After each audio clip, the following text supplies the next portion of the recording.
Merhaba arkadaşlar. Meryem yeni bölümünde nasıl izleniyor? Şimdi size Meryem için çıkarttığım analiz videosunu paylaşıyorum.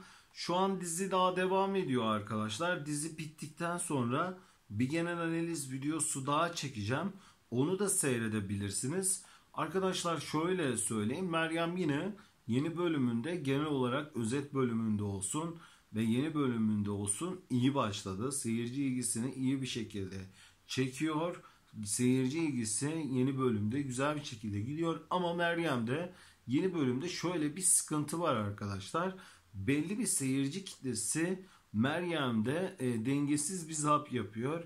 Onu da tam olarak neden yaptıklarını şu an çözemedim. Belki birazdan toparlar. Ama genel olarak söylersem Meryem yeni bölümünde iyi gidiyor arkadaşlar. Şimdilik Meryem için söyleyeceklerim bu kadar. Meryem seyircisi bu şekilde videolu analizler istiyorlarsa sayfama abone olabilirler. Genel analiz videosunda, Meryem'in genel analiz videosunda görüşürüz arkadaşlar. Kendinize çok çok iyi bakın.